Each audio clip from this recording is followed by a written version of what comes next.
ابن الجوزي رحمه الله تعالى شيء لله لهم الفاتحة. أعوذ بالله من الشيطان الرجيم. بسم الله الرحمن الرحيم. الحمد لله رب العالمين الرحمن الرحيم مالك يوم الدين إياك نعبد وإياك نستعين اهدنا الصراط المستقيم صراط الذين أنعمت عليهم غير المغضوب عليهم ولا الضالين آمين. الحمد لله الذي بنعمته تتم الصالحات وبفضله تتنزل الخيرات والبركات وبتوفيقه تتحقق المقاصد والغايات وبإحسانه المتواصل لعباده المؤمنين يرتفعون إلى معالي الدرجات. وأصلي وأسلم على سيدنا محمد سيد السادات وقدوة القادات وخير مخلوق في الأرض والسماوات وعلى آله وأصحابه معادن الحكمة وأمن الأمة ومفاتح البركات وتابعيهم بإحسان إلى يوم الميقات. اللهم اخرجنا من ظلمات الوهم وأكرمنا بنور الفهم وافتح علينا بمعرفة العلم وسهل أخلاقنا بالحلم واجعلنا ممن يستمعون القول فيتبعون أحسنه.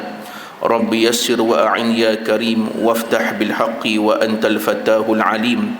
سبحانك لا علم لنا إلا ما علمتنا إنك أنت العليم الحكيم. ولا حول ولا قوة إلا بالله العلي العظيم.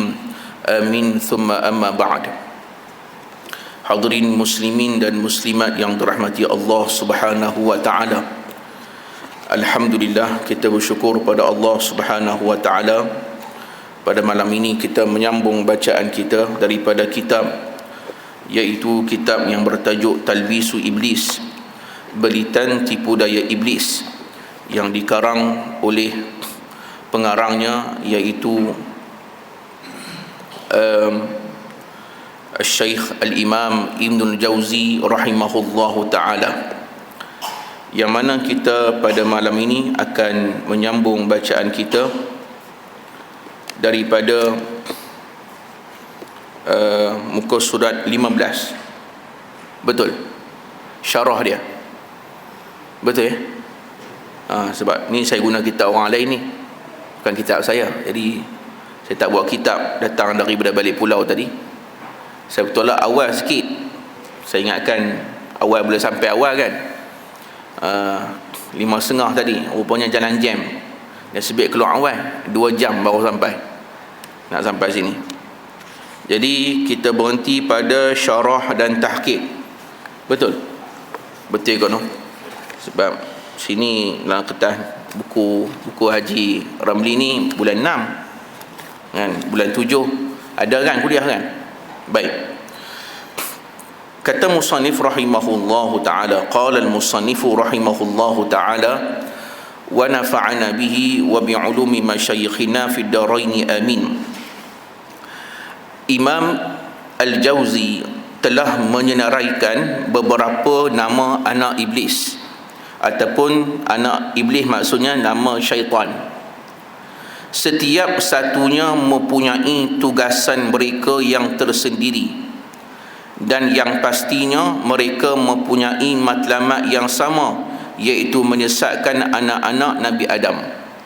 Tugasnya, caranya, kaedahnya tak sama. Tugasan mereka, skop kerja mereka berbeza. Tetapi tujuan dan matlamatnya sama. Tujuannya adalah menyesatkan, tadlil, idlal, menyesatkan. Ini adalah satu matlamat yang disepakati oleh semua jin dan syaitan untuk menyesatkan anak Adam. Oleh sebab itu, ada juga di kalangan manusia yang dipanggil dengan syaitanul insi wal jin, syaitan di kalangan manusia dan jin. Syaitan ni ada juga ke di kalangan manusia? Ya. Syaitan di kalangan manusia ni lagi jahat daripada syaitan di kalangan jin, kerana matlamatnya tetap sama, iaitu menyesatkan manusia. Itu sebab dalam satu hadis Nabi pernah menyebut, Nabi kata apa? Sesiapa di kalangan para ulama yang mampu untuk menegur kemungkaran ataupun perbuatan maksiat, tapi dia tak tegur perbuatan maksiat itu, fahuwa syaitanu akhras. Nabi kata dia adalah syaitan yang bisu. Bayangkan gelaran orang yang tidak menegur orang yang melakukan maksiat, menegah manusia daripada kemungkaran dan kezaliman. Maka ulama ni dia tahu hukumnya, dia tahu haramnya, dia diamkan, disenyapkan, dipanggil syaitan bisu. Apatah lagi kalau dia sendiri menyesatkan orang ke arah jalan yang tak betul, dia sendiri yang menarik orang ke arah jalan yang sesat, maka dah tentu lebih-lebih lagi orang macam ni bukan syaitan bisu, tapi syaitan yang bercakap. Jadi kita dalam kehidupan ni lebih bahaya orang macam ni. Sebab apa bahaya? Sebab Al-Imam Al-Ghazali rahimahullah menyebut dalam kitab dia Bidayatul Hidayah, dia kata apa? Ada satu hadis Nabi SAW, Nabi sebut, Nabi kata, innama la atakhawwafu alaikum bima atakhawwafu alaikum birajulin bi'alimin. Aku tak lebih takut daripada kamu, aku tak lebih risau tentang kesesatan kamu, aku tak lebih risau pada umatku lebih daripada aku risau asyaddu min fitnatid dajjal. Ada seorang yang lebih jahat daripada dajjal. Nabi kata apa? Aku tak lebih takut melainkan lebih daripada dajjal, iaitu melainkan seorang lelaki, iaitu namanya alimus su, orang alim yang jahat, ulama usu. Lalu Imam Al-Ghazali dia tafsirkan, disyarahkan hadis ni. Dia kata apa? Dia kata, kenapa Nabi lebih risaukan umat dia dengan golongan ulama yang jahat ini berbanding Nabi risaukan tentang kita berbanding dengan fitnah dajjal? Maksudnya fitnah ulama ni lebih teruk, lebih jahat, lebih Nabi takut daripada fitnah dajjal. Fitnah dajjal ni besar, lebih besar daripada tu lagi kalau ikutnya. Tapi kenapa fitnah ulama usuk ni lebih teruk? Maka kata Al-Imam Al-Ghazali rahimahullah, kerana dajjal itu dia ada rupanya, ada sifatnya, ada ciri-cirinya. Lalu dia menyebut dengan kata-kata kufur dan orang ikut dengan kata-kata dia. Tetapi fitnah ulama usuk ni lagi jahat. Dia ni tak ada ciri, pakaiannya serban, bajunya berjubah, dirinya berakhlak, orangnya macam tawaduk. Faham tak? Tetapi bila mereka main kat kita, mereka sesatkan kita. Kita terpedaya dengan pakaian dia, rupa dia, serban dia, jubah dia, baju dia. Faham tak? Ini ulama usuk. Ulama usuk dah tentu dia akan main dengan kepada kita dalam rupa bentuk ulama. Pakai serban, pakai jubah, pegang tasbih. Dia akan datang pada bentuk rupa ulama. Tetapi sebenarnya Nabi kata dia adalah du'atun ala abwabil jahannam. Dia adalah orang yang mengajak doa. Dalam hadis yang lain Nabi sebut pengajak kepada pintu-pintu neraka jahannam. Yang ni berlaku dalam masyarakat, bukan tak berlaku. Bila Nabi sebut semua ni pasti ada. Dalam satu hadis yang saya sebutkan tadi, Nabi kata apa? Dalam satu hadis Nabi sebut du'atun ala abwabil jahannam. Dalam satu hadis Nabi sebut, hadis ni hadis yang diriwayatkan oleh Al-Imam Sayyidina Huzaifah Ibn Yaman radhiyallahu anhu. Rasulullah kata apa? Yakunu du'atun ala abwabi jahannam. Nabi sebut dalam satu hadis, akan datang kepada kamu satu golongan yang dipanggil, hadis ni dia ada latar belakang cerita dia, nak cerita bahaya menyesatkan ini syaitan di kalangan manusia. Ada satu hadis Nabi kata, Huzaifah Al-Yaman, seorang sahabat Nabi yang sangat-sangat menitik beratkan tentang persoalan fitnah di akhir zaman, Kalau tuan-tuan buka kitab tentang fitnah akhir zaman ni, boleh kata kebanyakan perawinya Huzaifah Al-Yaman. Dia ni antara orang yang paling reti dan paling faham berkenaan tentang apa yang berlaku di akhir zaman.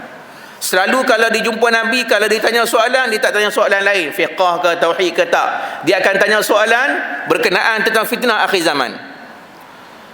Huzaifah Al-Yaman kata di mai kat Rasulullah, dia kata, ya Rasulullah, inna kunna fi jahiliyati wa syarrin.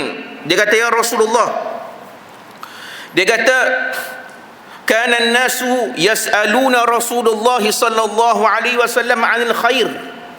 Dia kata dulu di zaman Nabi, para sahabat kalau tanya kat Nabi soalan, semuanya tanya tentang kebaikan, baik-baik ya, elok-elok ya, syurga, nikmat syurga, apa amalan masuk syurga, apa amalan yang terbaik masuk syurga, takat tu je.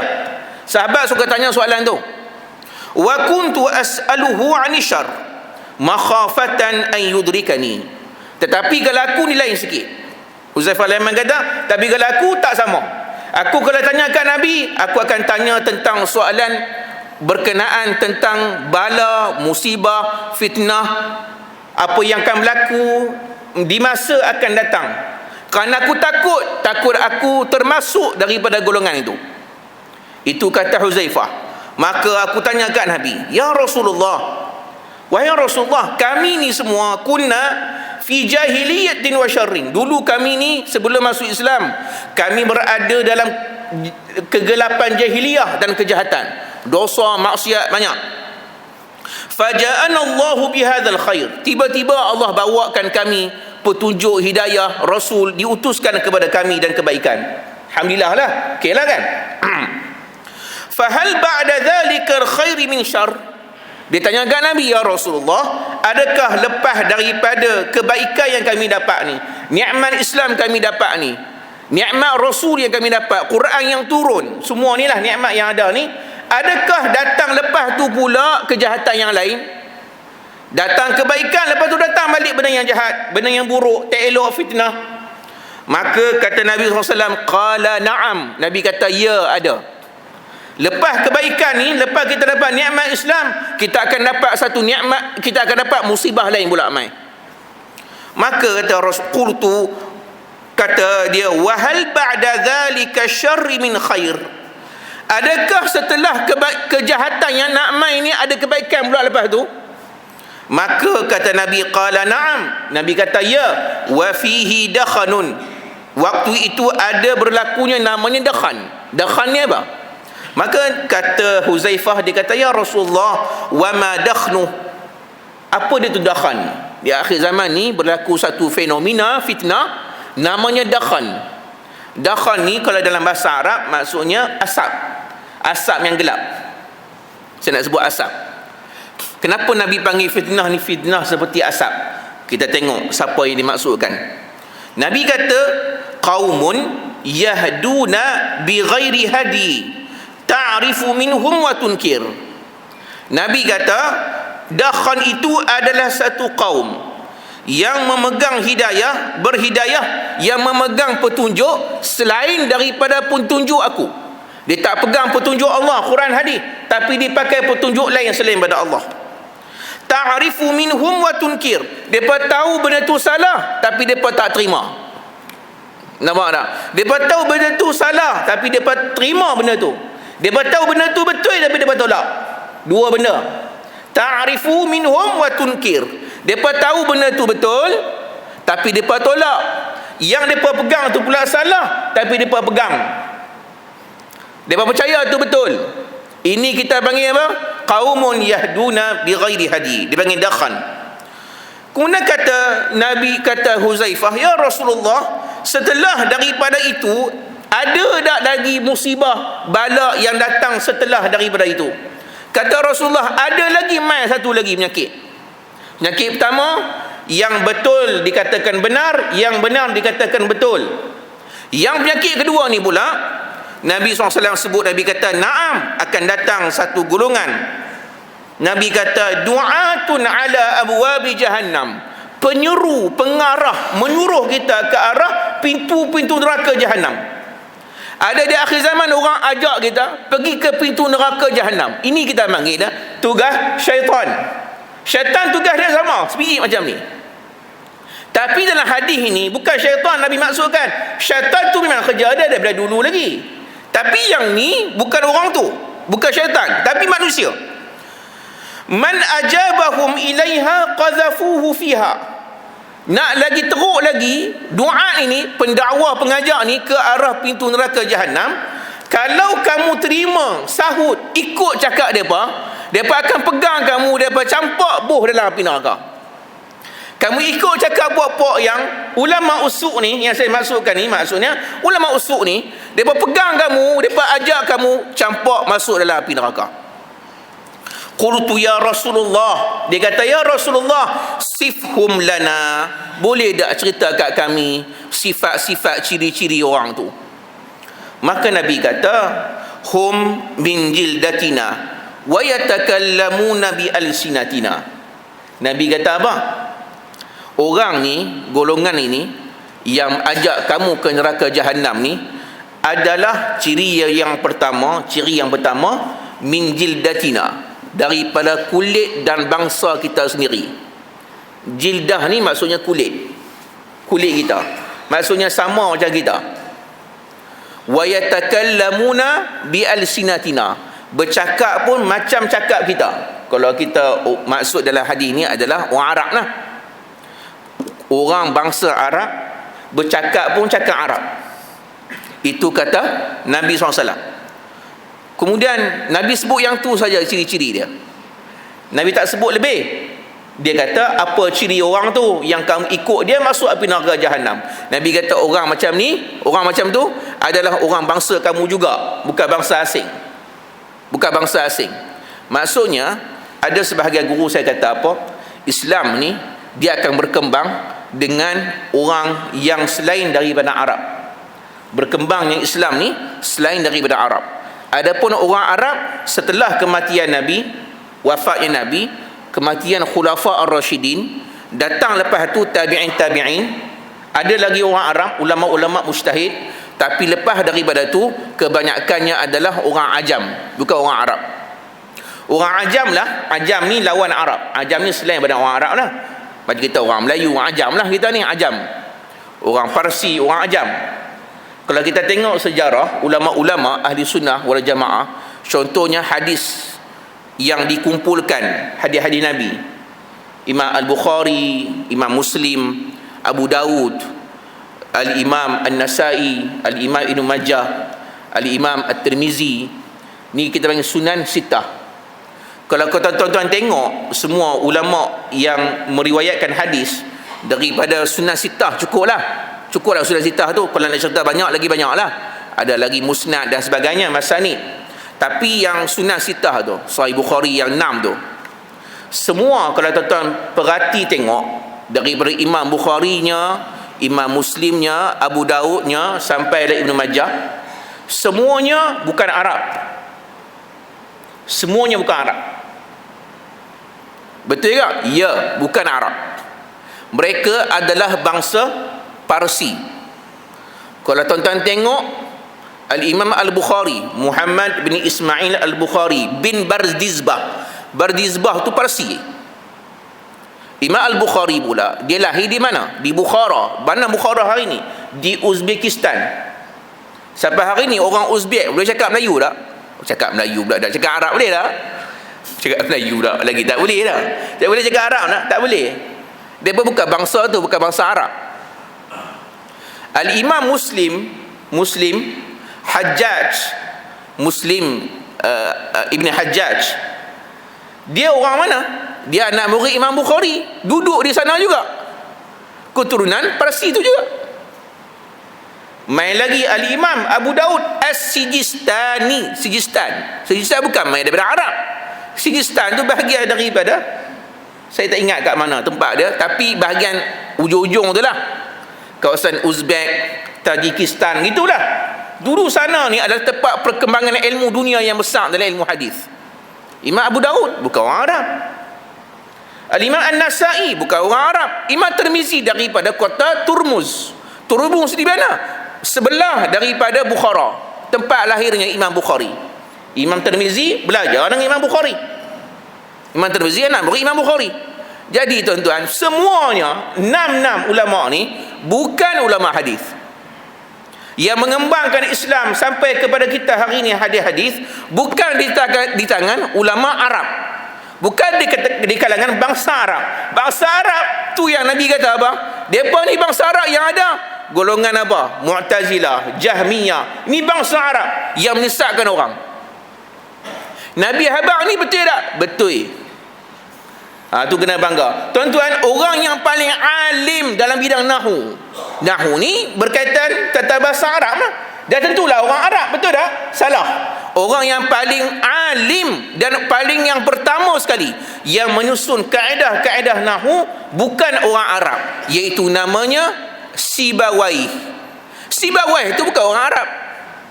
Sibawayh itu bukan orang Arab, dia orang Parsi. Macam mana dia orang paling alim bilang nahu sedangkan dia orang Parsi? Kan pelik. Orang Arab sendiri pun tak pandai nahu. Yang memandaikan kita nahu hari ini, dia baca kita nahu bukan datang daripada hasilnya orang Arab, tapi hasilnya daripada orang Ajam. Nahunya, tafsirnya, hadisnya, fiqahnya. Fiqah ni 4 mazhab. Daripada Abu Hanifah, Imam Malik, Imam Asy-Syafi'i, Ahmad bin Hanbal. Daripada 4 ni seorang je orang Arab, iaitu imam kita, Al-Imam Muhammad bin Idris Asy-Syafi'i Al-Muttalibi. Dia seorang je original Arab. Dia keturunan Quraisy daripada Bani Muttalib, anak Abdul Manaf. Muttalib tu anak Abdul Manaf. Abdul Manaf ni ada 4 orang anak. Hashim, Muttalib, Abdul Uzza, Naufal. 4 orang. Yang Hashim itulah datuk Nabi SAW, tok Nabi Muhammad bin Abdullah bin Abdul Muttalib bin Hashim bin Abdul Manaf. Al-Imam Asy-Syafi'i keturunan Abdul Manaf ni, bertembung dengan nasab Nabi pada Abdul Manaf. Abdul Manaf ada lagi anak seorang namanya Muttalib. Muttalib ni lah tok Imam Syafi'i. Jadi kalau ikut keturunan Arab Quraisy yang betul original, Imam Syafi'i saja. Imam Abu Hanifah tak, dia orang Parsi. Imam Malik tak, dia orang bukan orang Arab. Al-Imam Ahmad bin Hanbal, dia orang Iraq, orang Parsi. Tuan-tuan, jadi Nabi sebut dalam hadis ni, Nabi sebut abang betul dah? Betul. Orang tu daripada golongan kamu. Yang bawa ke pintu neraka Jahannam tu bukan orang Ajam, tapi orang tu orang Arab, kulit kamu juga, cakap macam cakap kamu juga, cakap bahasa Arab juga. Tapi mereka yang menyesatkan umat di akhir zaman. Tuan-tuan, kalau pergi Mesir belajar, jumpa orang-orang Arab ni, kalau tuan-tuan, kita lah orang Melayu, bila nampak orang Arab kita rasa hebatlah kan. Kalau di imam masjid kita suruh tolak jadi imam lah, kita bagi dia tok syekh lah. Ada orang Arab ni, dia tak kenal, dia tak tahu semayang pun ada, tak reti semayang. Dia boleh semayang, tapi dia tak hafal apa-apa bacaan dalam semayang kecuali Fatihah. Ada yang saya tanya, mazhab apa? Dia kata mazhab tu apa? Dia pun tak tahu mazhab tu apa. Tuan-tuan, kalau tengok orang Arab, kalau dari segi ilmu, keilmuan dia apa? Orang Melayu ni kira kemah lagi lah. Alimnya, hebat dan sebagainya. Orang Arab, kawan orang Arab, masuk exam, dia ambil buku nak exam tu, mereka baca, mereka hafal bulat-bulat, sebiji-sebiji. Orang Melayu paling hebat sekali, relax ya, di atas kursi. Tak hafal, tak apa. Pasal apa orang Melayu relax? Sebab dia ni pandai mereka ayat. Orang Melayu ni, reka ayat tu kalau betul tak apa, kalau ke laut. Nampak tak? Orang Melayu ni, dia jenis tak kuat menghafal. Orang Arab kuat hafal. Saya tanyalah orang Arab tu, budak tu. Saya kata, pasal apa hang hafal? Hang kan orang Arab. Nanti masuk exam, dapat soalan, jawablah. Reka lah ayat tu, betul tak? Dia soalan dia subjektif. Dia jawab sendirilah. Pada-pada jawablah. Dia tak reti reka. Dia reti apa dia hafal, dia jawab. Yang dia tak hafal, dia takkan jawab. Dia tak reti reka ayat, dia tak reti. Tapi hebatnya orang Melayu tak payah hafal, reka ayat sendiri ya. Tu yang Tok Syekh tu bila tembak kertas tu, dia pun pening pada aku nak faham ayat tu macam mana ni. Nampak tak? Dia pandai buat ayat sendiri ya. Nampak tak? Takrif pun dia reka sendiri takrif. Itu orang Melayu. Dahsyat dia. Tapi orang Arab tak. Kalau dia tak hafal, pakar tak ada jawab lah. Nampak tak? Itu nak kata orang Arab jenis macam tu. Nampak tak? Baik, itu hadis Nabi SAW berkenaan tentang golongan itu. Lalu kata dia, itulah apa yang dijanjikannya di hadapan Allah Subhanahu wa ta'ala, sejurus mereka dihalau oleh Allah dari syurga. Lepas daripada dihalau tu, dia akan sebut, dia kata, fa bi'izzatika la ughwiyannahum ajma'in. Apa dia kata Allah? Kata dia apa? Dengan fa bi'izzatika. Dia sumpah ni. Dia sumpah dengan nama Allah. Iblis ni, lepas dia campak daripada syurga, dia kata pada Allah, fa bi'izzatika, dengan keagunganmu, dengan kegagahan kamu ya Allah, demi kamu, la ughwiyannahum ajma'in, aku akan sesatkan mereka kesemuanya hingga ke akhir zaman. Ini adalah kata-kata dia sebelum dia dikeluarkan daripada syurga. Maka bila mai ke anak cucu namanya syaitan ni, tugas dia tu je lah, dia panggil sesatkan. Baik, antara nama-nama anak iblis itu, ni kita baru nak syarah semua anak-anak dia. Nombor satu, dia panggil sabrun. Sabar, bukan sabar lah, sabar. Sabarun, sa. 3 titik atas tu. Sabar, bukan sabar. Sabar tu sabar, kan? Ini sabar, nama sejenis jin, syaitan, yang tugasnya ditugaskan untuk menghasut manusia yang ditimpakan musibah. Maksudnya bila kita ditimpa musibah, syaitan inilah dia akan datang. Syaitan ni dia akan main. Saya pernah sebut pada tuan-tuan pada bulan lepas satu hadis Nabi SAW. Saya ulang balik hadis ni. Nabi sebut dalam satu hadis, Nabi kata apa? Nabi kata, ista'in billah wala ta'jaz. Ista'in billahi wala ta'jaz. Dalam satu hadis Nabi sebut, hadis dia diriwayatkan oleh Al-Imam At-Tirmizi. Dalam riwayat dia, Nabi sebut, ihris ala ma yanfa'uk. Nabi kata, buatlah, usahalah mengikut keadaan apa yang memberi manfaat buat kamu. Maka Nabi sebut dalam hadis, ihris ala ma yanfa'uk, buatlah usaha. Saya silap. Awal hadis dia, al-mu'minul qawi khairun wa ahabbu ila Allah minal mu'minid dhaif. Orang beriman yang lemah, yang kuat adalah lebih disukai, dicintai oleh Allah berbanding orang beriman yang lemah. Tuan-tuan, hadis ni selalu orang sebut, bila baca hadis ni dia kata kuat ni maksudnya apa? Kita kena beriadah, kena berlari, kita kena apa? Main dumbbell, kena masuk gym, kena tak tahulah tuan-tuan, ada yang terjemah macam tu. Maka orang yang beriman yang kuat macam ni lebih bagus daripada orang beriman yang lemah. Silap. Lemah dan kuat di sini bukan pada bentuk jismani ataupun dalam bentuk fizikal. Inilah terjemahan ataupun syarahan yang salah. Selalu kita guna ayat ataupun hadis Nabi, ayat Allah atau hadis Nabi bukan pada tempat dia. Ni ramai orang buat selalu macam tu. Hadis ni dia ada sebab dia, maksud dia. Maksud dia kena faham daripada setelah daripada hadis tu.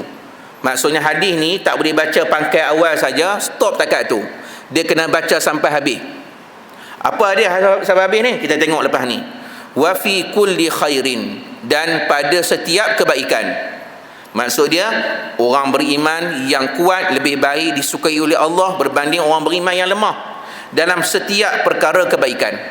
Maka kata Nabi, ihris ala ma yanfa'uk, maka kamu kena berusaha untuk melakukan perbuatan yang memberi manfaat pada kamu. Ista'in billahi wala ta'jaz, mintalah bantuan pada Allah dan janganlah lemah. Tengok, kata Nabi, minta bantuan pada Allah, jangan kamu lemah. Maksud lemah dan kuat ini adalah kita bergantung pada Allah. Kita berpegang pada Allah, itu yang paling kuat. Kalau pegang pada fizikal kita, lemah. Walaupun kita paling kuat, walaupun kita gagah bukan pada fizikal, kita lemah juga. Last sekali tua, last sekali sakit, last sekali demam. Awak kalau jogging hari-hari 24 jam jogging pun, awak tak sakit ke? Tak demam ke? Tak jatuh tua ke? Tak jatuh sakit jantung ke? Sama juga. Kita ni kalau bergantung pada diri kita, tenaga kita, kekuatan kita, semuanya lemah. Tetapi kalau kita bergantung kepada Tuhan yang Maha Kuat, maka kita jadi kuat. Tu yang dalam satu doa yang diamalkan oleh para guru kami di masa di Mesir. Doa ni yang dipanggil doa pelindung segala musibah dan bala. Ada terdapat dalam satu hizib yang kami amalkan, namanya hizib Al-Imam Az-Zarruq, Wazifah Zarruqiyah. Nama hizib ni lah. Masa kami di Mesir dulu, bila kita ambil bai'ah tariqat Syadzuliyah dengan guru kami iaitu Syekh Dr. Yusri Jabr Al-Hasani, lepas pada subuh, maka wajiblah, bacaan wajibnya adalah Wazifah Zarruqiyah ni. Wazifah Zarruqiyah ni adalah asal bagi maksurat yang kita duk baca di Masjid Surau tu, dalam usrah ke apa, maksurat Imam Hasan Al-Banna. Asal maksurat itu diambil daripada Wazifah Zarruqiyah Al-Imam Ahmad Az-Zarruq.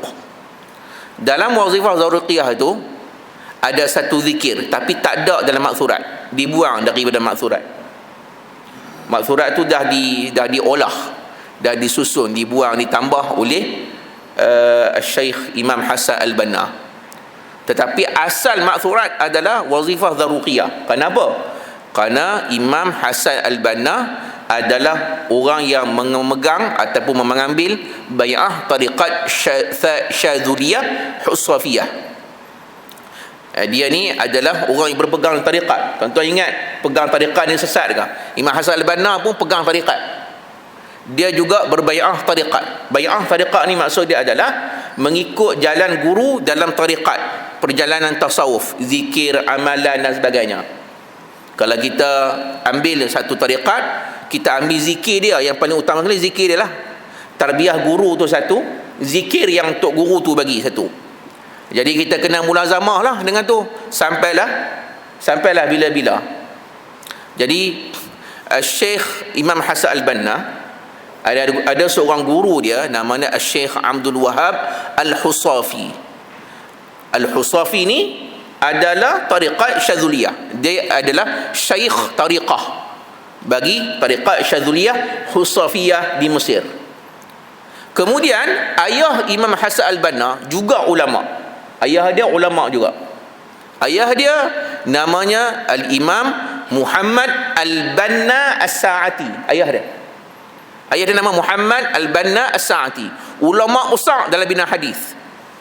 Tuan-tuan ingat Imam Hasan Al-Banna je ulama, ayah dia lagi alim.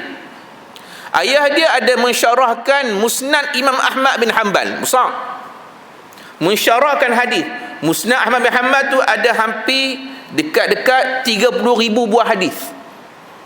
Dia syarahkan setiap satu hadis tu.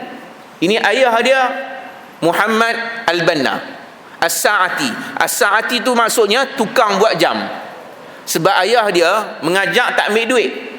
Mengajaknya percuma, tak ambil duit. Dia tak ada ambil duit apa tak ada. Dia tak mengajak sekolah. Tak. Dia ulama, karang kitab, tapi untuk menampung keperluan keluarga, anak dia Imam Hasan Al-Banna tu masuklah tu, maka dibuat satu side job yang lain. Kerja sampingan, antara kerja sampingannya adalah buat jam ataupun pasang jam, perbetul jam. Dia ada kedai, ayah dia ni kedai ni ada kat Mesir lah, tapi dah tutup lah. Dikatakan tu kedai dia lah, yang ayah dia dulu meniaga kedai tu, buka kedai. Jadi kalau orang nak perbetulkan jam, dulu tak ada jam tangan. Dulu ada jam hak jenis macam jenis sangkut kat tengkuk tu apa, rantai tu satu yang pegang bulat tu. Kemudian jam dinding. Faham tak? Jadi orang nak tukar bateri, tukar jarum, tukar enjin, apa semua, pergi kat ayah dia lah. Imam Muhammad Al-Banna ni. Muhammad Al-Banna ni juga mengambil tariqat Syadzuliyah daripada guru beliau. Dan juga Imam Muhammad Al-Banna, ayah dia mensyarahkan kepada wazifah Zaruqiyah ni dengan satu syarah. Dia syarah pula wazifah tu, zikir tu, dengan syarahan dia. Jadi Imam Hasan Al-Banna ni mengamalkan zikir wazifah Zaruqiyah tu daripada ayah dia, daripada Abdul Wahab Ahlus Safi. Ni nak zikir sejarah. Tuan-tuan kalau ada amal maksurat tu, ni sejarah dia. Tapi Imam Hasan Al-Banna bila dia tubuh Ikhwanul Muslimin, yang masuk Ikhwan Muslimin tu ada yang golongan Salafi Wahabi. Dia tak boleh terima amalan-amalan tariqat ni. Sebut tariqat pun tak boleh. Nampak tak? Sebut tariqat pun tak boleh. Sebut Imam Zarruq tak boleh dah. Sebab mereka ni allergic dengan tariqat, dengan tasawuf. Jangan kata tariqat, tasawuf tu sendiri pun mereka tentang. Puak-puak Salafi Wahabi ni waktu tu dah ada dah. Maka bila dia bina Ikhwan Muslimin, dia nak semua orang yang ikut Ikhwan Muslimin ni orang yang berpegang dengan zikir, amalan pagi dan petang. Maka dia buatlah, dia susunlah balik wazifah Zaruqiyah ni, dia jenamakan semula dengan namanya ma'thurat. Ma'thurat tu maksudnya adalah, ma'thurat maksudnya semua zikir dalam tu semuanya ma'thur, yang datang daripada Nabi.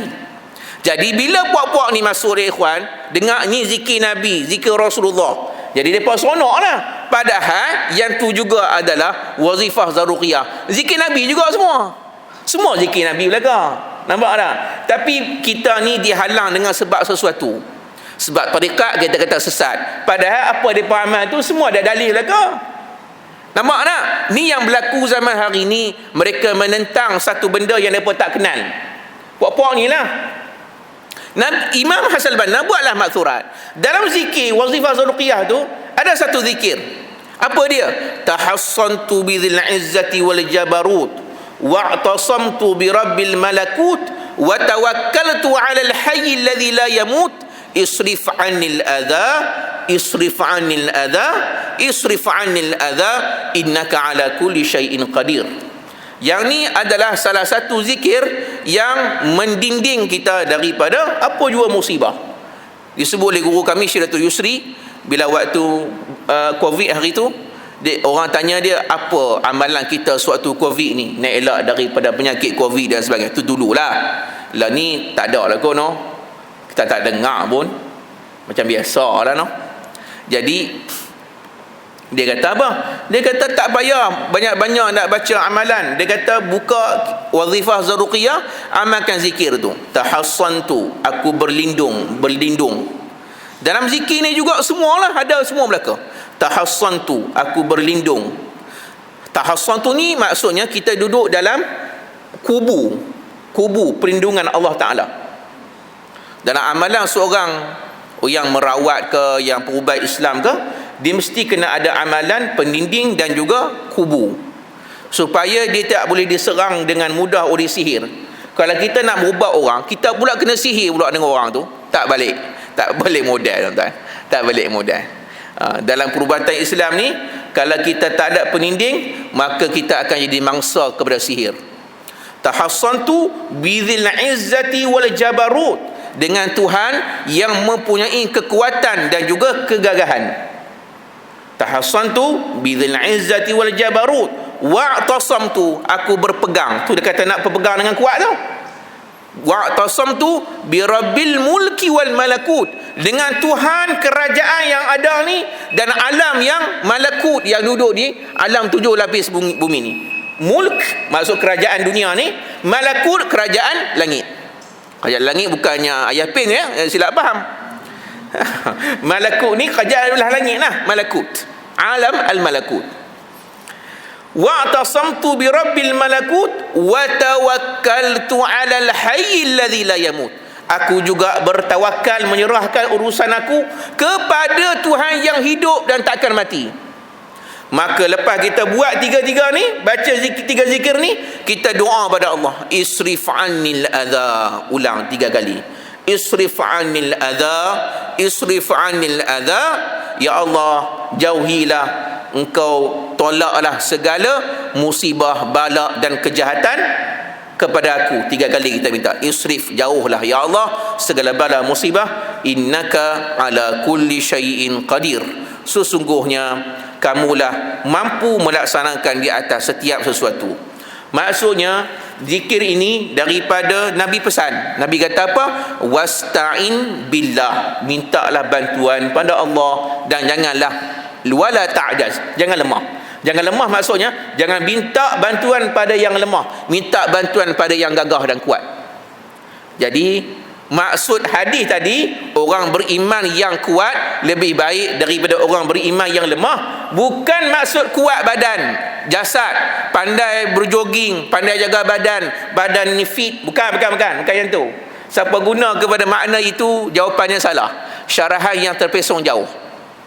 Boleh faham tak? Biasa kita jumpa hadis ni, Nabi sebut juga yang kedua, wa in asabaka syai'un fala taqul, kalau kamu ditimpa dengan sesuatu, jangan kamu jawab, jangan kamu kata macam ni, law anni fa'altu kana kadza wa kadza, kalau aku buat begini, mestilah jadi begini. Maksud dia apa? Dalam adab menimpa musibah, jangan sebut perkataan kalau. Ini pantang dia. Pasal apa? Nabi kata lagi, walakin qul, tapi jawablah, qadarallahu ma wa ma syaa fa'al.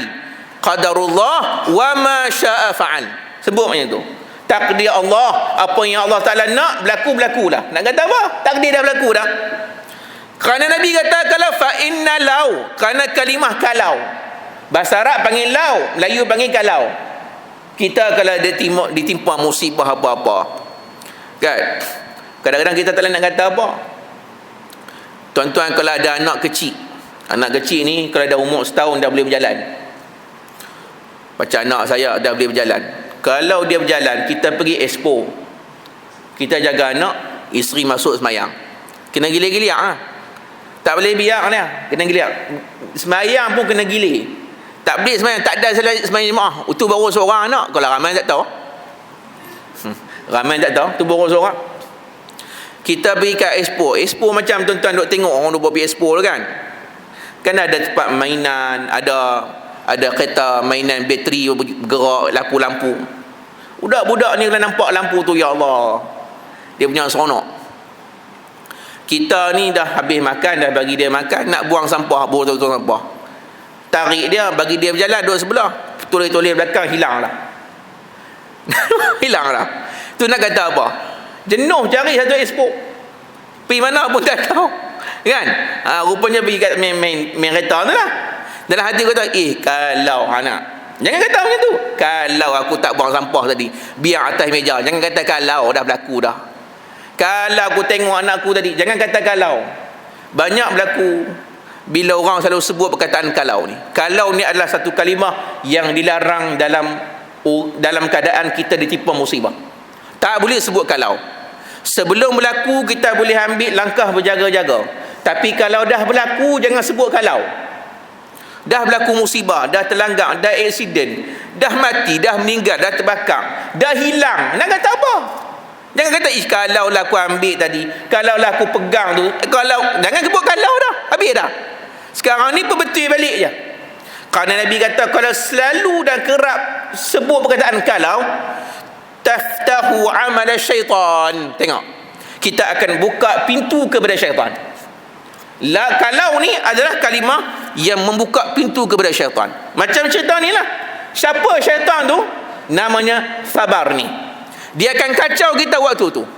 Waktu tu kita akan rasa macam tak sabar, kita akan rasa macam tak boleh terima dengan qada dan qadar Allah, duk rasa nak salahkan diri sendiri. Faham tak? Syaitan dia akan masuk waktu tu. Syaitan tu nama dia sabar ni. Dia akan menghasut mereka yang ditimpakan musibah supaya berlebihan dalam bersedih. Dia akan buat macam tu. Kalau tuan-tuan tengok orang yang jenis depression, salah satu punca depression adalah daripada sihir, gangguan depression. Ada cara ataupun amalan untuk penyakit terlalu sedih ni. Apa macam mana nak buat bila kita ditimpa perasaan sedih dan sebagainya? Doa ni adalah doa yang orang kata doa yang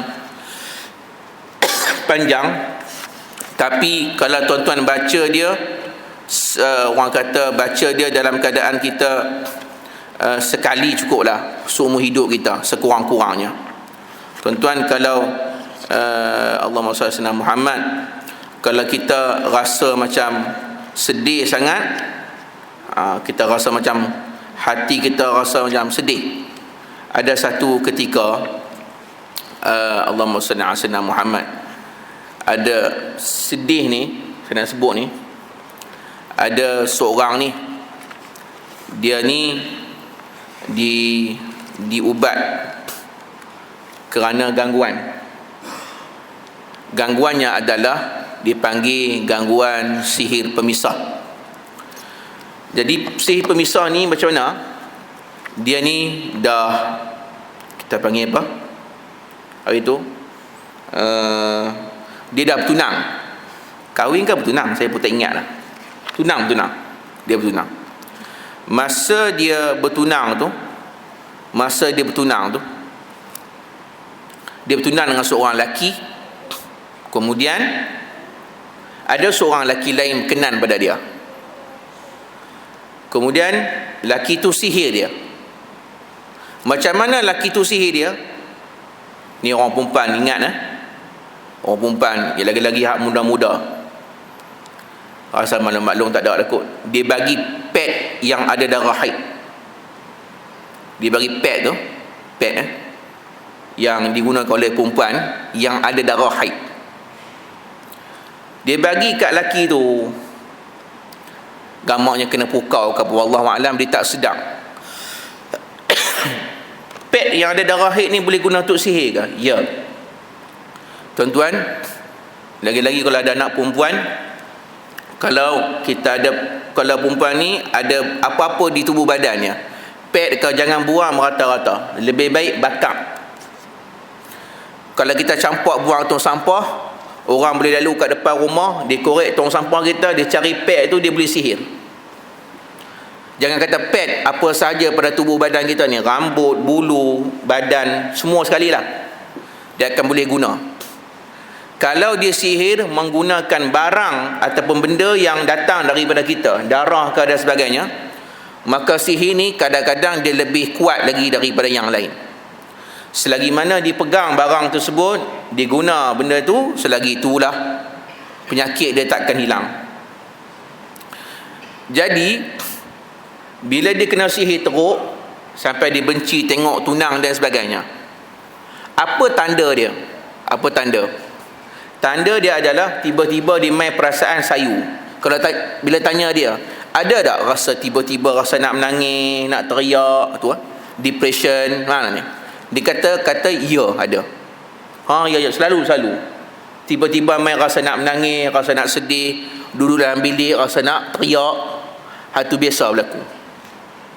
Jadinya caranya, kalau waktu tersebut kita nak mengelak lah, nak tahu kita ni ada gangguan tu ataupun tidak, maka kita baca satu zikir, iaitu satu ayat daripada surah Yusuf, ayat yang ke-64.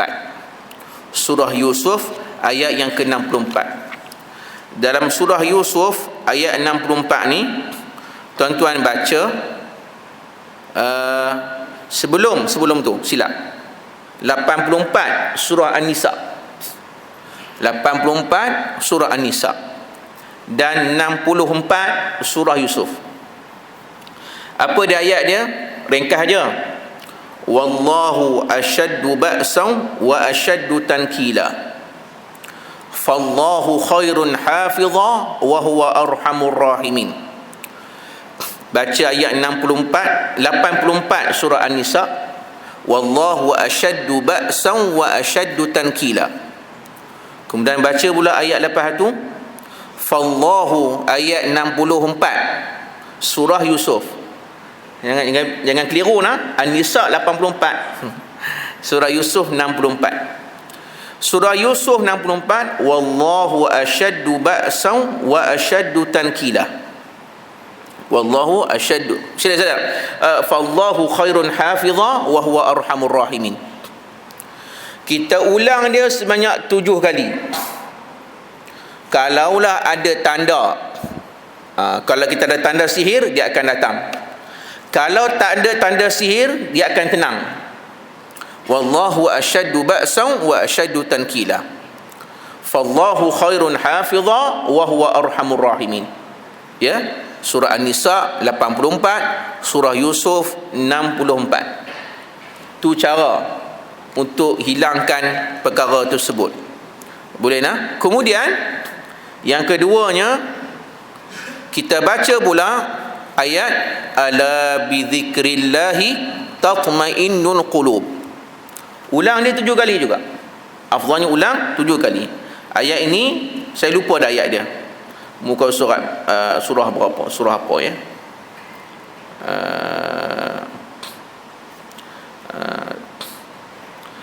Dalam ayat surah apa ya?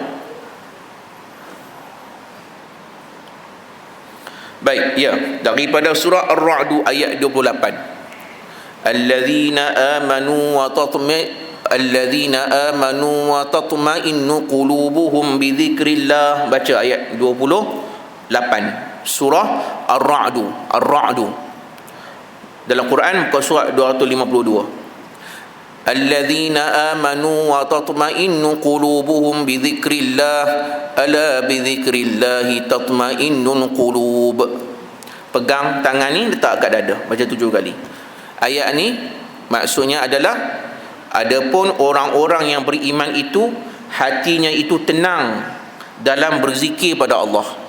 Ni nak bagi hati tu tak sedih sangat, tak teriak sangat, boleh terima qada dan qadar. Kita ulang baca ala bi dzikrillah alladzina amanu wa tatma'innu qulubuhum bi dzikrillah ala bi dzikrillah tatma'innul qulub. Ulang 7 kali. Itu bila kita ditimpa musibah, supaya tak berlebihan sangat kita ditimpa musibah. Bila kita, Nabi sebut al-'abdu idza dzakarallah khannasa syaitan. Nabi kata bila manusia ni, kita ni, bila berzikir pada Allah, syaitan ni dia akan terbalik. Dia akan terbalik ataupun dia akan kalah dengan zikir. Zakarallah. Nabi sebut zikir saja. Faham tak? Zikir saja. Apa-apa zikirlah. Jadi itulah ayat-ayat dia yang menyebabkan syaitan namanya sabar ni dia tak main dekat. Bila dia main, dia hasuklah, nangislah, teriaklah. Dia kata kamu kena meracau lah, nampak? Dia akan main macam tu. Lalu kita akan jadi apa? Meratap dan meronta-ronta. Ni jadi dosa pula, maksiat. Haram dosa orang meronta ni. Meronta, meratap atas kematian, haram berdosa perbuatan itu. Nabi cukup marah. Dia kata sini, dalam bersedih seperti contohnya mengoyakkan poket. Poket ni maksudnya baju ni baju. Koyakkan baju. Nabi kata laisa minna man syaqqal juyub wa darabal khudud wa da'a bi da'wal jahiliyah. Nabi kata bukan daripada golongan kami orang yang ditimpa musibah dikoyakkan bajunya. Syaqqal juyub wa darabal khudud, ditampak pipi dia. Dia tak tahan tampak pipi dah. Tuan-tuan kalau nak tengok perangai suka meratap ni, meronta ni, tuan-tuan pergi Mesir. Mesir ni kalau kat negara Arab ni, Kuala Lumpur Arab, kalau pergi hospital, dah penuh kat wad kecemasan tu, dia boleh meracau kat situ. Hak kita ni tak sakit terus jadi sakit lagi. Nampak tak? Oh, tak tahan duduk hospital je ni macam tu. Padahal ingatkan nak dia mati, rupanya accidentnya pun. Dia teruk dah, cuba anak dia mati, tak tahu dah nak kata apa. Tu orang Arab ni, makcik-makcik Arab ni, kalau dia menangis, dia teriak sungguh. Ni panggil Arab jahiliyah dulu. Tu Nabi kata, dan berdoa mengatakan perkataan seperti perkataan jahiliyah. Maksudnya menolak qada dan qadar takdir Allah. Nabi ajak dah, qadarallahu ma syaa wa ma fa'al. Allah buat ni semua takdir dia dan dia buat, kita tak boleh elak dah. Nak kata apa? Terima je, terima qada dan qadar Allah Ta'ala. Kalau dia ambil anak kita, maksud dipinjam je, bukan kita punya. Dia ambil isteri kita, dia pinjam je untuk kita, bukan kita punya. Kan? Itu je. Kemudian dia kata sini, di saat mereka berduka dan menampar pipi sendiri, amalan wanita zaman jahiliyah apabila menerima kematian. Itu amalan mereka. Ada seorang perempuan di zaman Nabi, dalam kitab Riyadhus Salihin cerita, Nabi lalu satu kubur. Masa lalu kat kubur tersebut, dalam satu hadis, kalau tuan-tuan tengok dalam kitab Riyadhus Salihin, Nabi kata, hadis ini riwayat Imam Anas bin Malik, marra Nabi sallallahu alaihi wasallam bimra'atin. Nabi lalu satu kawasan perkuburan, Nabi jumpa ada seorang perempuan, imra'atin, tabki inda qabri, dia menangis di sisi kubur. Ada yang kata tabki ala sabiyillaha inda qabrin, dia menangis dekat tepi kubur. Kubur tu kubur siapa? Kubur anak dia. Perempuan ni teriaklah atas kubur tu. Itu sebab saya sarankan orang perempuan supaya bila waktu kematian dikubur ni, bagi orang lelaki je pergi. Perempuan tak payah. Perempuan tak payah pergi. Kecuali kalau perempuan boleh jaga perasaan dia, jiwa dia, tak apa. Ada satu lagi perangai kita yang pergi mengekor sampai ke kubur ni, termasuklah bini-bini balu tu sendiri. Padahal dia patut duduk di rumah. Dia sudah berada dalam keadaan tempoh iddah. Urusan kematian suami dia apa semua ada orang urus dah. Dia tak boleh keluar pada rumah dia, kena duduk di rumah. Bila saya nak tengok suami saya buat kereta akhir sampai ke kubur, dah lah tu, tengok di rumah dah. Orang bawa jenazah sampai ke rumah, orang buka kain kapan, tengok muka, sudah lah. Waktu tu lah nak tengok pun. Lepas tu orang dah bawa keluar pada rumah, bawa ke kubur, tak payah ikut dah, duduk di rumah. Ada keperluan pergi kubur? Tak ada, tak boleh, haram, tak boleh. Ni pula bukan kata diikut je, keluar dalam tempoh iddah, pergi ke kubur pula, pergi menangis, pergi teriak. Duduk kat kubur tu pegang batu nisan tu.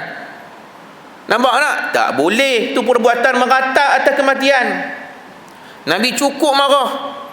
Nabi pun lalu kat perempuan ni, dia menangis kat tepi kubur anak dia. Tak apalah, kubur anak dia. Anak dia meninggal, dia tak janda lah, tak ada iddah apa. Yang ada iddah tu kalau suami meninggal. Dia menangis kat kubur anak dia, menangis teruk lah. Nabi pun kata kat dia, ittaqillah wasbiri. Nabi kata, bertakwalah pada Allah. Maksudnya apa? Janganlah kuat sangat menangis, jangan teruk sangat. Nabi takut bawa kepada meratap macam ni, takut syaitan pergi masuk. Wasbiri, sabarlah. Sabarlah kak, sabar. Faqalat, lalu perempuan ni kata, ilaika anni. Ilaika anni. Dia kata, pergi jauh daripada aku. Dia halau Nabi keluar. Dia halau Nabi daripada kubur tu. Dia tak sedar gambarnya tu Nabi. Dia tak sedar. Tidak, dia tak berani. Dia tinggi suara pada Nabi. Dia kata, ilaika anni fa innaka lam tusab bi musibati. Dia kata, pergi jauh daripada aku. Jangan duk nasihat aku, dia kata. Kamu tak ditimpa musibah macam aku. Orang Melayu panggil apa? Istilahnya perbuatan orang Melayu ni, berat mata memandang, berat lagi bahu yang memikul. Dia kata, aku sendiri kehilangan anak, bukan kamu. Aku yang tanggung perasaan tu. Kan? Dia kata, kamu tak ditimpa musibah seperti mana musibah aku. Pergi jauh daripada aku. Dia halau Nabi. Nabi pun tak kata apa, walam ta'rifhu. Dalam hadis ni sebut, perempuan tu tak kenal yang tu Nabi. Boleh tak kenal Nabi tu? Dia boleh tak kenal Nabi? Kan? Dia tak kenal hak dia, yang dia halau, dia tengking, dia jekah tu Nabi. Faqila laha, lalu ada orang lain pergi jumpa dia lepas tu. Lepas dia halau Nabi tu, Nabi pun beredar keluar. Nabi tak kacau dia dah, Nabi beredar. Ada orang lain pergi habaq kat dia. Innahu Nabi sallallahu alaihi wasallam. Dia kata, perempuan, hang tahu tak tu siapa? Siapa dia? Tu Rasulullah tu. Yang habis halau tu pasal apa? Habis tengking jekah tu pasal apa? Tu Nabi tu. Boleh pergi marah-marah pula kat Nabi. Lalu perempuan tu rasa bersalah, fa'atat baban Nabi. Dia patah balik, dia pergi jumpa Nabi, dia sampai kat pintu rumah Nabi. Dia nak pergi minta maaf balik kat Nabi tadilah. Sebab dia tinggi suara, dia kata, pergi jauh aku, kamu tak ditimpa musibah macam aku tadi. falam tajid indahu bawabin, sampai kat pintu rumah dia tak nampak ada sebarang bawabin. Bawabin ni maksud dia adalah iaitu penjaga pintu rumah. Nak sebut bahawa Nabi ni, dia ni walaupun dia ketua negara tapi tak ada bodyguard, tak ada guard. Bawab ni maksudnya penjaga, pengawal pintu, tak ada. Dia pergi pintu rumah Nabi, tengok kok ada pengawal, nak tanya pengawal, nak minta izin nak masuk, tak ada siapa pengawal. Bila tak ada, faqalat, lalu dia pun kata, dia pun ketuk pintu rumah Nabi. Nabi pun buka pintu, Nabi pun keluar. Nabi tengok perempuan tu, siapa perempuan ni? Rupa hak tadi. Dia kata, ya Rasulullah, walam a'rifuka. Dia kata, ya Rasulullah, minta maaf nah, tadi saya tak kenal kamu, aku tak tahu kamu tu Nabi. Aku pernah dengar je lah, orang aku tak nak kenal kan. Jadi minta maaf banyaklah aku cakap macam tu kat kamu ya Rasulullah, aku tinggikan suara. Dia kata, cuma aku ni sedih sangat ya Rasulullah, sedih, tak tahan sabar dah. Dia kata, tu aku menangis tu kat kubur. Maka Nabi pun jawab dengan satu jawapan yang pendek. Nabi kata innamas sabru inda sadmatil ula. Nabi kata, sesungguhnya sabar yang diberi ganjaran pahala yang tak terhingga banyaknya.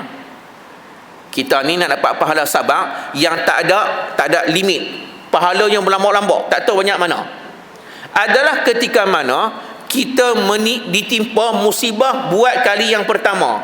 Hari yang pertama, waktu hari yang pertama tu, hak tu kita kena sabar banyak. Maksud dia apa? Macam ni, kalau suami kita meninggal, betul tak? Suami kita meninggal, sedih tak? Sedih. Hari pertama tu sedih tak? Sedih sangatlah. Betul tak? Sedih sangat. Waktu itulah Allah bagi pahala yang banyak.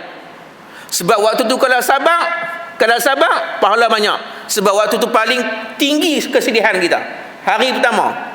Apatah lagi kalau itu kematian pertama dalam ahli keluarga kita. Contoh, kita tak ada anak yang meninggal, tak ada isteri yang meninggal, tak ada ayah yang meninggal, tiba-tiba ada seorang meninggal buat kali pertama, sedih tak? Sedih sangat. Nampak tak? Jadi waktu tu kalau kita sabar, pahala besar Nabi kata, pahala ni. Tapi kalau main dekat seminggu, sebulan, setahun, tak rasa apa je lah. Hak tu tak payah sabar tu. Yang sabar ni kena pakai sabar ni waktu mula-mula ditimpa rempuhan yang pertama. Nabi kata sadmatil ula, rempuhan yang pertama. Hak tu kena sabar. Jadi orang yang tak sabar sama jahiliah tu kadang-kadang yang pertama tu tak sabar tu, lepas 2-3 hari okey dah, macam orang lelaki lah. Suami isteri meninggal, hari pertama kedua sedih lah, hari ketiga keempat dia mulalah duk tengok ada tak calon-calon baru, tak boleh harap lagi ni pun. Nampak tak? Depa sedih dah seminggu ya, paling lama seminggu lah. Paling lama seminggu. Kubur duduk merah lagi pun. Nampak tak? Mula-mula bukan tak sedih, orang lelaki ni sedih. Jaranglah tak sedih tu. Tak sedih yang seronok tu pelik lah pula kan. Sedih, cuma dia tak lama. Dia tak lama sangat lah. Orang perempuan dia lama juga, cuma lama kelamaan hilang. Tu je kan. Jadi nak sebut, kemudian dia kata juga seperti pengikut Syiah yang menyeksakan badan mereka sehingga berdarah pada setiap 10 Muharram, hari Ashura. Ni puak-puak Syiah ni bagi menunjukkan tanda kesedihan mereka atas kewafatan anak Sayyidina Ali radhiyallahu anhu, iaitu Sayyidina Husain. Mereka juga terpedaya dengan tipu daya as-sabar. Ni orang yang jenis macam ni, depa tak tahu tumbuk badan, pergi tikam badan, pergi cucuk, dan macam rupa Hindu lah. Tuan-tuan, mereka buat ni setiap 10 Muharram. Pasal apa 10 Muharram? Sebab 10 Muharram tu berlaku peperangan Karbala. Perang Karbala ni betul, Karbala ni mana? Di Iraq. Perang Karbala tu dia antara kumpulan Sayyidina Husain dan juga kumpulan Muawiyah. Mereka berperang di Karbala waktu tu, maka waktu tu yang jadi terkorbannya adalah Sayyidina Husain. Dikatakan badan dan kepalanya dipenggal Sayyidina Husain. Ya, kita kena sedih, boleh sedih, tak ada masalah pun. Saya nak perbetulkan sikit. Orang kita Ahlussunnah wal Jamaah bila mai kisah ni, dia kata jangan sebut, jangan riwayat, jangan sedih. Tak boleh, tak betul. Ahli sunnah patut kena lebih sedih. Tapi sedih tu jangan buat macam puak Syiah. Syiah ni sampai khurafat, sampai sakitkan badan. Ini rosak, ini bid'ah, ini perbuatan yang salah dan sesat. Sebab apa? Sewaktu saya nak cerita sejarah, waktu Sayyidina Husain dibunuh, ini disebut kisah ni oleh Al-Imam Jalaluddin As-Sayuti dalam kitab Tarikh Al-Khulafa. Disebut kisah ni. Dalam satu riwayat cerita, hari Sayyidina Husain tu dipenggal lehernya, badan dengan jasad dia dipisahkan. Badannya di Karbala hari ni, kepalanya tak tahu dibawa ke mana. Ada yang kata kepalanya dibawa, diusung, ditanam di Asqalan di Palestin. Ada yang kata kepalanya dibawa pula daripada Asqalan dipindahkan di Mesir. Iaitu hari ini tuan-tuan pergi ke Mesir, pergi ke Masjid Azhar, sebelahnya ada bagi Masjid Sayyidina Husain. Yang tu dikatakan bahawa di situ bukan badannya tapi kepalanya di Mesir hari ini. Ramailah orang pergi, ada kubur, ada makam Sayyidina Husain apa semua, dikatakan di situlah kepala dia yang terakhir yang ditanam di situ. Ada yang kata kepalanya di perkuburan Ma'lah, silap perkuburan Baqi' di Madinah Al-Munawwarah. Wallahu a'lam bissawab. Tak tahu yang mana. Tapi kepalanya yang dibuat main-main ya waktu tu. Waktu kematian itu, sahabat Nabi yang bukan sahabat Nabi, isteri Nabi namanya Ummu Salamah.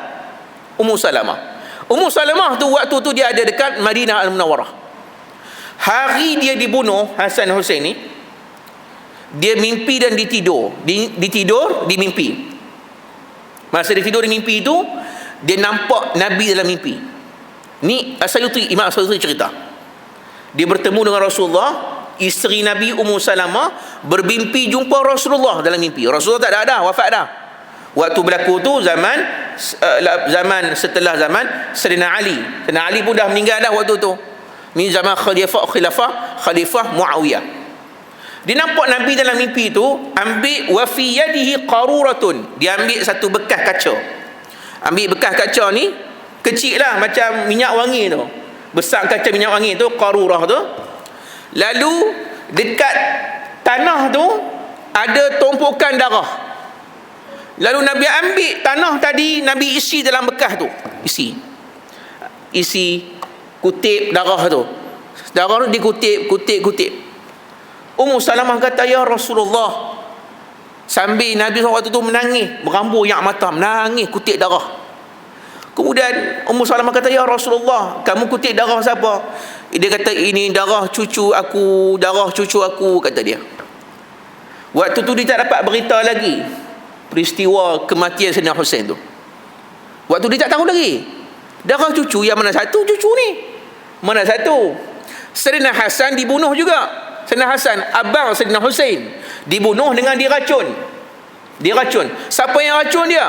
Yang racun dia adalah bini dia sendiri, Sayyidina Hasan bin Ali karamallahu wajhah. Hasan abang Sayyidina Husain. Mereka dua beradik. Yang abang tu Hasan, yang adik tu Husain. Kenapa adik tu Husain? Sebab Husain saghir, tasghir Husain, maka dia adik lah. Kalau abang Hasan, abang ni diupah oleh Husain ni, dibunuh, diracun oleh si isteri dia sendiri. Siapa yang upah isteri dia? Yang upah isteri dia adalah anak kepada Muawiyah, Yazid bin Muawiyah. Berlaku peristiwa tu zaman khilafah Yazid bin Muawiyah. Yazid bin Muawiyah ni panggil isteri Sayyidina Hasan pergi ke istana. Dia kata apa? Kalau dia bawa satu botol ni racun, dia kata, kamu ambil racun ni, kamu racun suami kamu. Dia kata kat isteri Sayyidina Hasan, kalau kamu racun suami kamu, dia mati. Habis iddah, aku kahwin dengan kamu, kamu akan diangkat menjadi permaisuri. Aku raja, khalifah, kamu akan jadi permaisuri aku. Nak tak? Perempuan itu punya tamaknya dengan jawatan, dengan permaisuri, pangkat kan. Dia balik rumah, dia ambilnya racun tu, diletakkan dalam minuman dan makanan Sayyidina Hasan. Sayyidina Hasan meninggal lama juga di bubuh racun tu, sampailah sebulan Sayyidina Hasan bertahan dengan racun tu. Dahsyat juga lah. Waktu tu Sayyidina Husain pergi ke rumah abang dia kata, abang kat siapa yang racun dengan abang. Dia tak habaq sampai ke sudah. Tapi rupa-rupanya dapat satu rahsia, rupanya isteri dia yang racun dia. Dapat tu pasal apa? Sebab dia pergi istana, dah mati Sayyidina Hasan, dia pergi istana lah. Dia kata, wahai Yazid, kamu kata kamu nak kahwin dengan aku. Hasan dah tak ada dah, kahwinlah dengan aku. Aku nak dipermasyuri. Kamu janji macam tu. Apa kata Yazid? Yazid kata, kamu wahai perempuan, sanggup untuk bunuh suami kamu Hasan, cucu Rasulullah, kerana nak mendapat pangkat, darjat dan kedudukan. Kalau aku kahwin dengan kamu pun, aku tak selamat daripada dibunuh oleh kamu. Dia kata, kalau kamu gamak bunuh suami sendiri, aku ni pun kamu tak akan tergamak untuk bunuh juga. Kamu akan tergamak juga untuk bunuh. Lagi perempuan tu, akhirnya dia bunuh suami dia Hasan. Dia tak dapat jadi permasyuri dia raja. Semua dunia akhirat semua terlepas. Tu nasib keluarganya. Sayyidina Husain dibunuh. Bangkit daripada tidur, Ummu Salamah ni cerita tadi, dia tanya orang kat kampung tu, tanya orang di Madinah, apa jadi dengan Husain? Dia berkata Husain dah dibunuh di Karbala, dipancung leher dan kepala dia. Waktu tu tuan, siapa yang sedih? Nabi pun sedihlah mimpi tersebut. Maksudnya bersedih di atas kematian Sayyidina Husain adalah satu perkara yang tak salah. Yang salah perbuatan puak Syiah ni yang hulu dan melampau, tumbuk badan dan sebagainya, tu yang salah. Faham tak ni? Ini ramai yang tersilap faham tentang kesedihan. Kita boleh cerita pasal peristiwa Karbala, bukan Syiah, tak ada kaitan dengan Syiah. Kita Melayu ni sikit-sikit Syiah. Tak sama Syiah dengan kita. Mulianya Syiah pada Ahlul Bait, keturunan Nabi, sampai mereka anggap mereka ni maksum. Kita tak. Kita muliakan Ahlul Bait. Allah sendiri sebut dalam Quran, Allah sucikan Ahlul Bait ini, muliakan Ahlul Bait. Ahlul Bait pun juga adalah sebahagian sahabat Nabi juga, keturunan Nabi, darah daging Nabi. Tapi beza kita Ahli Sunnah dengan Syiah, Syiah menganggap mereka ni sampai maksum. Ada yang menganggap dan mengangkat sampai menjadi Tuhan. Ini bukti ada dalam kitab-kitab Syiah. Tapi kita Ahli Sunnah tidak. Kita ada batasan dia. Wallahu a'lam. Jadi setakat tu nak cerita Syiah ni kena ada kuliah lain pula. Saya ada slide khas tentang Syiah. Saya dulu bentang pasal tajuk berkaitan dengan bahaya Syiah dan pembahagian dan juga khuturah bahagian Syiah ni. Di rumah saya dulu berlambak kitab-kitab Syiah. Jangan kata saya Syiah pula. Saya buat kajian khas tentang Syiah bagi pihak Jabatan Mufti Negeri Perak. Jadi saya tahu kat mana Syiah Negeri Perak, kat mana markah mereka, kat mana mereka bergiat, saya tahu semua. Tapi tak boleh dedah lah dalam ni. Dia kena buat kuliah ceramah lain, kena panggil lain. Gurau ya. Jadi setakat tu akan datang yang kedua, Al-A'war, iblis, syaitan yang kedua pula nama A'war. Aqulu qawli hadha wa astaghfirullahal azim li wa lakum. Wassalamualaikum warahmatullahi. Bismillahirrahmanirrahim. Alhamdulillahi rabbil alamin wa afdalus salawati wa atammu taslim على سيدنا محمد وعلى آله وصحبه أجمعين. اللهم اجعل جمعنا هذا جمعا مرحوما وتفرقنا من بعده تفرقا معصوما ولا تجعل فينا ولا معنا ولا من يتبعنا شقيا ولا مطرودا ولا محروما. ربنا آتنا من لدنك رحمة وهيئ لنا من أمرنا رشدا وصلى الله وسلم عليه والحمد لله رب العالمين.